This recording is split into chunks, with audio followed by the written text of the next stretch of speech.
दोस्तों, क्या हुआ जब मोहन अपनी पत्नी सीता को घर पर पिता के पास छोड़कर बाहर कमाने चला गया। क्यों रात को सीता के सोने के बाद उसका ससुर कमरे के दरवाजे पर खड़े होकर उसे देखता रहता था, और क्यों ससुर जी दवाई के बहाने उसे अपने कमरे में बुलाते थे। दोस्तों, पूरी कहानी सुनने के लिए वीडियो पर बने रहिए। अगर कहानी पसंद आए तो एक लाइक जरूर करें। सीता की उम्र थी 25 साल।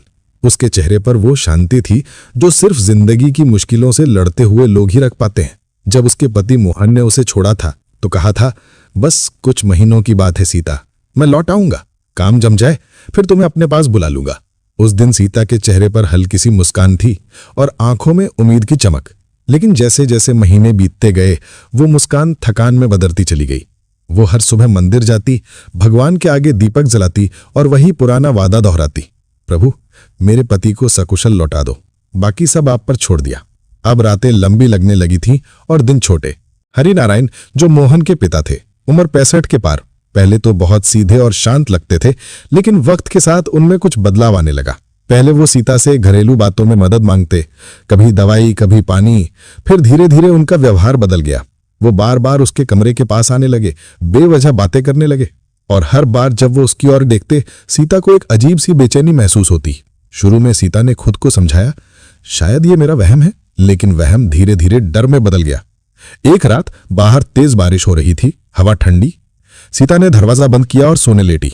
तभी उसे लगा कोई खिड़की के पास खड़ा है। वो उठी लेकिन कुछ नहीं दिखा, बस दिया बुझा हुआ था, बाहर अंधेरा।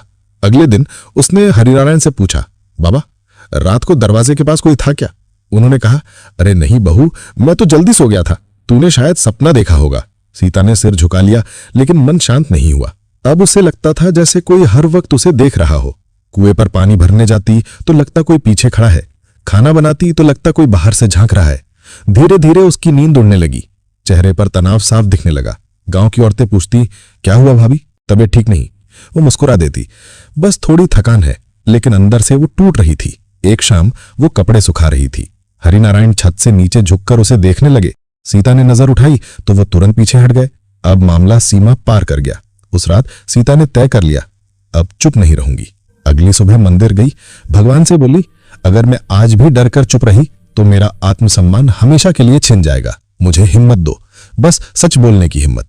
उसी शाम उसने ससुर से कहा, बाबा अब बहुत हो गया, मुझे अच्छा नहीं लगता जब आप मेरे कमरे के आसपास रहते हैं। शायद आपने गौर नहीं किया, लेकिन ये मुझे तकलीफ देता है। हरिनारायण ने हंसकर कहा, बहू तू तो अब मुझे पराया समझने लगी। अरे मैं तेरे भले की ही सोचता हूं। लेकिन सीता बोलती रही, भले की सोच और डर में फर्क होता है। उनकी हंसी में अब कठोरता आ गई। सीता